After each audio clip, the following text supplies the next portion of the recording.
In a picturesque suburban neighborhood, where white picket fences lined the streets and manicured lawns gleamed under the sun, lived Thomas Harrington, a man whose life seemed to be the epitome of perfection.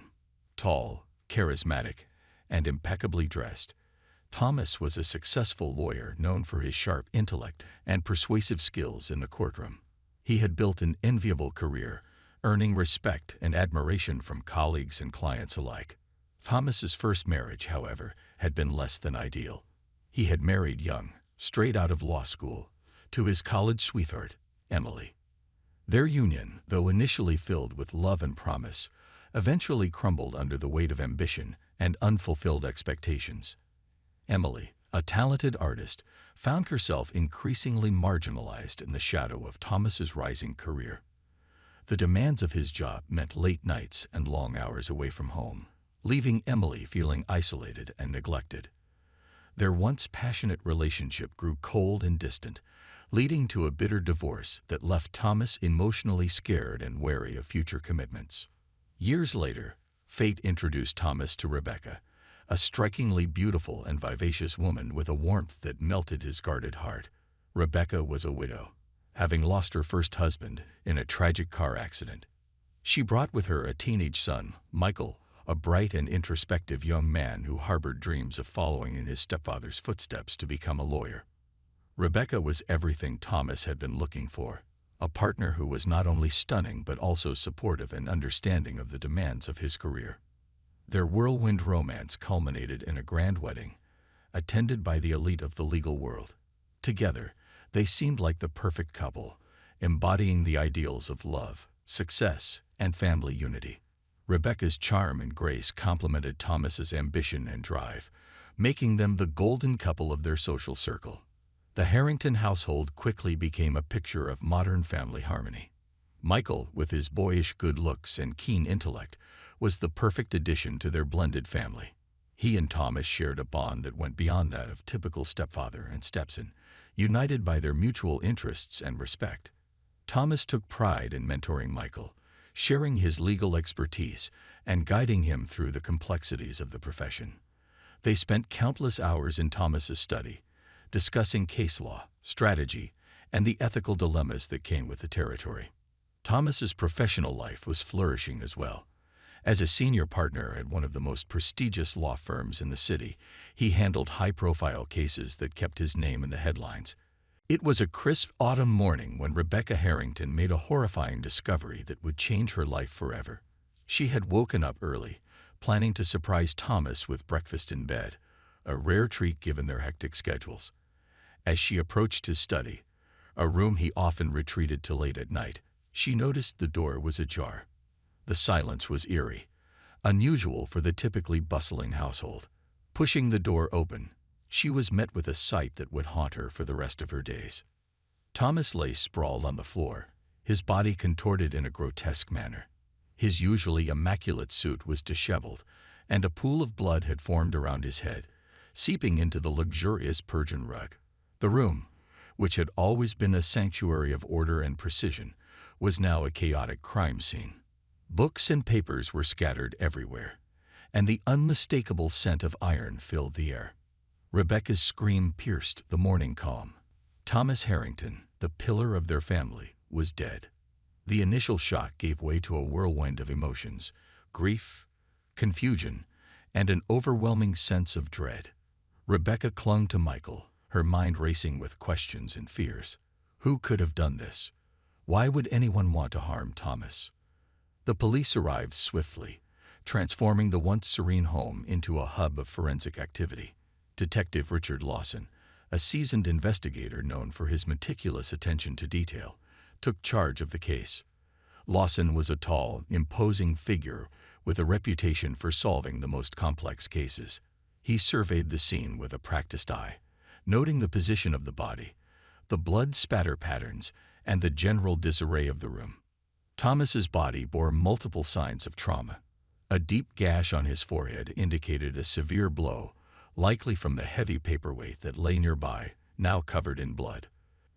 The lack of defensive wounds on his hands implied that Thomas had been caught off guard, unable to protect himself from the sudden attack. Rebecca was inconsolable, her sobs echoing through the halls of their grand home. She provided the police with a timeline of events, stating that she had last seen Thomas the previous night before he retired to his study. Michael, though visibly shaken, tried to be the rock his mother needed. He recounted his evening, explaining that he had been out with friends and had returned late, going straight to bed without seeing Thomas.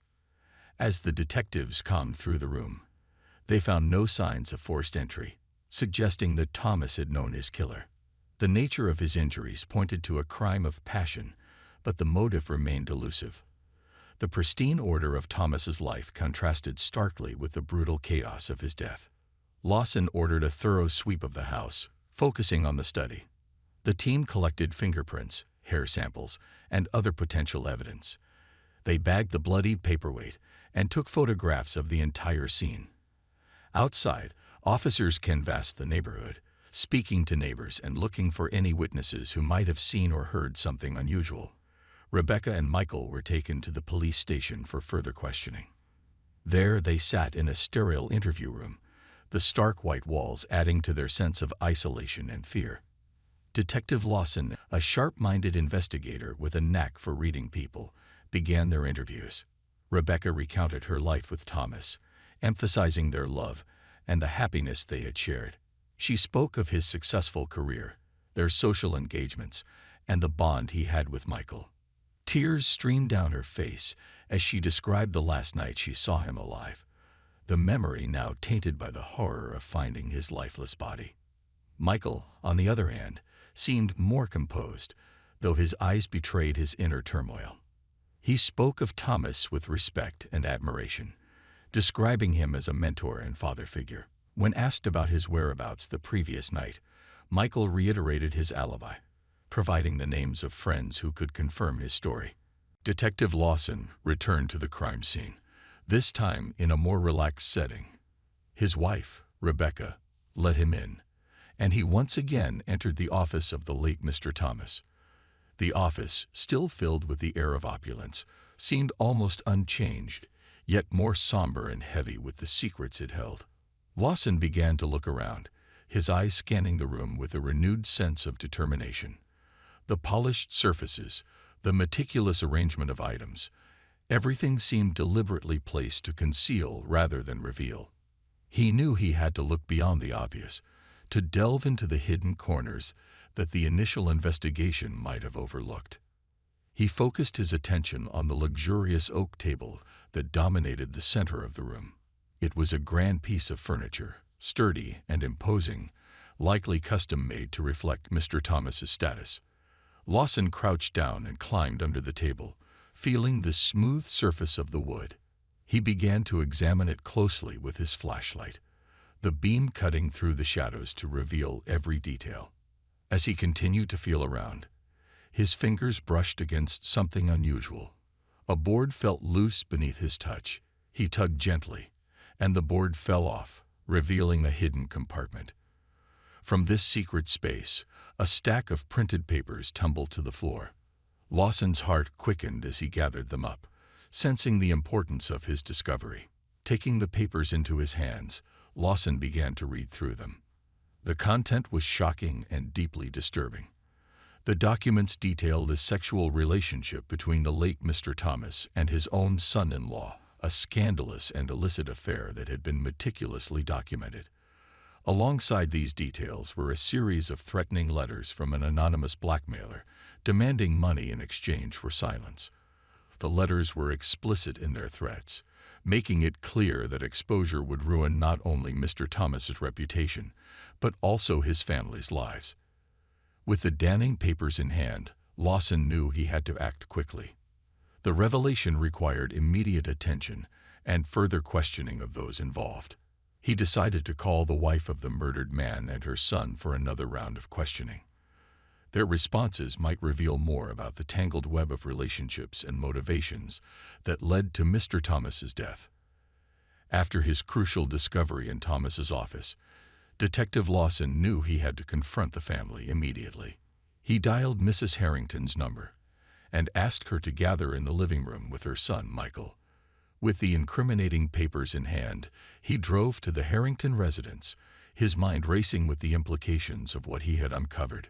Upon arriving, Lawson was greeted at the door by Mrs. Harrington, who led him to the living room where Michael was already seated. The room, filled with family photos and comfortable furniture, seemed almost mocking in its warmth and normalcy. Lawson stood before them, the papers clutched tightly. He began by addressing Mrs. Harrington, his tone measured and serious. He asked her what she knew about the relationship between her husband and Michael, his stepson. Mrs. Harrington straightened up, her eyes wide with a mixture of innocence and defensiveness. "They had a wonderful relationship," she said, her voice steady but with a faint tremor. "Michael was not to blame for anything. They got along well, like father and son." Lawson watched her carefully, noting the sincerity in her voice, but also catching a glimpse of something else in Michael's eyes. Fear. Michael's expression was telling. His eyes darted around the room, unable to settle, as if searching for an escape. Pressing on, Lawson asked Mrs. Harrington if this was all she knew. She nodded vigorously, but her composure began to crack. Tears welled up in her eyes, and she started to cry, her shoulders shaking with each sob. Turning his attention to Michael, Lawson's gaze was piercing. He asked Michael if he would tell everything himself. Michael shifted uncomfortably in his seat, his face pale and his hands trembling. He pretended not to understand what the detective was talking about, his voice shaky and defensive. Lawson, unfazed by the denial, began to read aloud the text from the papers. The words described in explicit detail the relationship between Michael and the deceased 20-year-old Thomas, including their intimate encounters. As the reality of the situation set in, Michael's hand shot to his head, his fingers gripping his hair as if trying to block out the words.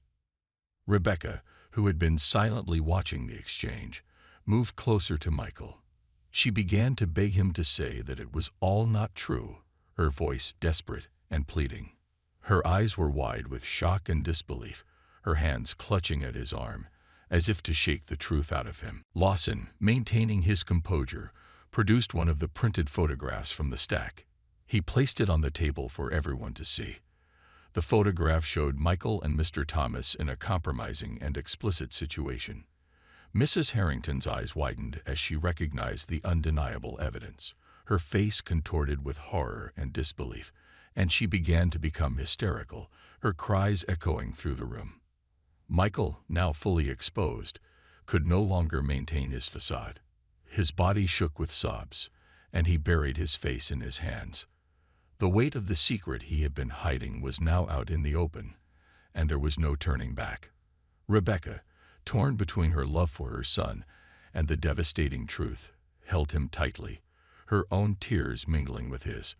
Michael then admitted that he is, in fact, gay, and that he had an intimate relationship with his stepfather. He also said that his stepfather was also bisexual, and it was he who first began to show signs of attention, and Michael himself was not against it. Rebecca, hysterical, couldn't believe her ears. She simultaneously loved and hated Thomas, because it turned out that he was seducing her son, cheating on her. She could not condemn her son, although she was very angry with him because he fell for Thomas's manipulations. She respected his choice, and even more so. The loss of Thomas was also difficult for him. The detective asked if Michael knew anything else about Thomas's relationship. He shook his head negatively. The investigation into Thomas Harrington's murder began with intense scrutiny of his personal and professional life. Detectives interviewed his colleagues, clients, and anyone who had recent contact with him. As they dug deeper, a startling revelation emerged. Thomas had been leading a double life. Detective Richard Lawson had seen many cases in his career, but this one promised to be exceptionally complex. With a motive as murky as the circumstances of Thomas's death, Lawson decided to delve deeper into Thomas's relationships. His first step was to interview Thomas's colleagues at the law firm, beginning with his closest associates. One night, while reviewing the evidence for the umpteenth time, Lawson had a breakthrough. He noticed something he had previously overlooked, an old photograph on Thomas's desk, taken at a company retreat. In the photo, Thomas was smiling, surrounded by colleagues, including Jason, Michael, and several others. Among them was a man named Daniel, another senior partner at the firm, who had a reputation for being fiercely competitive and ambitious. Lawson's curiosity was piqued. Daniel had been cooperative during the initial interviews, but something about his demeanor had always seemed off. He decided to take a closer look at Daniel's background and his relationship with Thomas. What he found was intriguing. Daniel and Thomas have been rivals for years, often competing for the same high-profile cases and vying for the favor of the firm's senior leadership. Despite their professional rivalry, they maintained a facade of mutual respect. However, several colleagues hinted at a deep-seated animosity between the two, stemming from a series of incidents that had never been fully explained. Digging deeper, Lawson discovered that Daniel had recently experienced significant financial difficulties, despite his high-paying job. His extravagant lifestyle had led to mounting debts, and there were rumors of gambling problems. This financial strain could provide a strong motive for blackmail and murder. Lawson brought Daniel in for a more intense round of questioning. At first, Daniel denied any involvement, but under the relentless pressure, his composure began to crack. Lawson's experience and intuition told him that Daniel was hiding something. The breakthrough came when Lawson presented Daniel with the decrypted messages, implying that they had more information than they actually did. This tactic pushed Daniel over the edge. Caught in the web of his own lies, Daniel finally admitted to being part of the blackmail scheme. He had discovered Thomas's affair with Michael, and seeing an opportunity to solve his financial woes, had partnered with Jason to extort money from Thomas. However, he insisted that the murder was never part of the plan. The sophistication of the blackmail operation and the encrypted messages suggested a higher level of planning and coordination. Lawson's instincts told him that someone else was pulling the strings. When leaving, Daniel was afraid that the detective would deceive him, and he decided to take a desperate step. It turns out he didn't tell everything.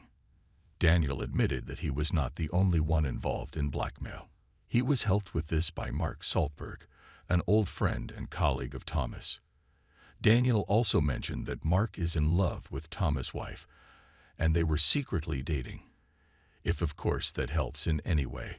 Lawson's puzzle began to come together. All of Thomas' friends and colleagues were tested, all but one. Mark, a longtime family friend and financial advisor to the Harringtons. Mark had been a close confidant of Thomas and Rebecca, often visiting their home for dinner and family gatherings. He had a trusted position in their lives, managing their finances and offering advice on various matters. On the surface, Mark appeared to be a loyal friend and advisor, but Lawson now suspected he had a much darker role. Lawson brought Mark in for questioning. Mark, a man in his late 40s with a calm demeanor, seemed unfazed at first. Lawson took a desperate step. He said that he knew everything about Mark's blackmail and lied that his fingerprints were found on the printed sheets. He said that he had irrefutable evidence that it was Mark who killed Thomas for money, which he could not pay him, and also mentioned that he could have done this out of jealousy and love for Rebecca. Under intense interrogation, Mark finally confessed. He revealed that he had been aware of Thomas's affairs and had seen an opportunity to exploit the situation for his own gain. Mark's financial acumen had turned into a tool for manipulation. He had orchestrated the blackmail scheme, using Daniel as his pawns, while he remained in the shadows, pulling the strings. And then Lawson, an eminent and experienced detective, was shocked. Mark told him that he and Thomas' wife were on the same team. His wife recognized her husband's actions a long time ago, including in relation to her son. After this, she hated Thomas and decided to take revenge on him. That Thomas's wife committed the murder. The betrayal had devastated her, but she had kept it a secret, fearing the scandal it would bring. On the night of the murder, she had confronted Thomas in his study, demanding that he end the affair with Michael and leave their home. Mark said that Rebecca, during the heated argument, had lashed out in anger. She picked up the paperweight from Thomas's desk and struck him on the head. Lawson decided to bring Rebecca in for further questioning. He approached the interview with caution, aware that she was grieving and under immense stress. Gently, he pointed out the discrepancy in her statement and watched her reaction closely. To his surprise, Rebecca became visibly agitated, her calm facade crumbling under the scrutiny. After hours of questioning, Rebecca broke down and confessed to a shocking revelation. She had known about Thomas's affairs, including his relationship with Michael. The betrayal had devastated her, but she had kept it a secret, fearing the scandal it would bring. On the night of the murder, she had confronted Thomas in his study, demanding that he end the affair with Michael and leave their home. Rebecca admitted that during the heated argument, she had lashed out in anger. She picked up the paperweight from Thomas's desk and struck him on the head, intending only to hurt him, not kill him. Panicked by what she had done, she fled the scene, hoping that it would be seen as a random act of violence. All this time she pretended that she did not know or understand anything, playing an incredibly realistic role that even an experienced detective could not figure her out. They wanted to pin the murder on Daniel, but did not take into account that the detective would interview him first. Mark miscalculated by trusting him and not cleaning up his tracks in time. On the night of the murder, Mark had been at the Harrington home, having been invited for dinner. He overheard the heated argument between Rebecca and Thomas and saw Rebecca strike Thomas in a fit of rage. Realizing the opportunity, he waited until Rebecca fled the scene, then entered the study. He found Thomas still alive, barely conscious and bleeding from a head wound. Realizing that this moment was an opportunity to get his wife, business, and home, he decided that this was the perfect moment to act. Besides, everything could be blamed on denial with his blackmail. Seizing the moment, Mark delivered the final blow with the paperweight, ensuring Thomas's death. As the details of Mark's confession emerged, Lawson and his team worked to piece together the final moments of Thomas's life. In total, it turns out that Rebecca initially knew about her husband's gay and other affairs, including with her son, and wanted to take revenge. She and Thomas got into an argument during which she hit him, causing him to fall to the floor covered in blood, and she ran away out of fear. Earlier, Mark appeared in the house, who had long intended to deal with Thomas using blackmail and courts in order to take his business, mining, and wife away from him. Seeing the whole situation, he perfectly planned the moment by quietly entering the Syband and finishing off Thomas. He told Rebecca everything, and they decided together not to say anything and blame everything on Daniel, to whom the threat of blackmail led. But they did not take into account the detective's cunningness and the reliability of Daniel, who first leaked Mark, and after this he told the detective about his relationship with Thomas' wife. As a result, each of them tried to reduce their guilt by throwing the fire at each other. But in the end, they set each other up and will now be held accountable for premeditated murder.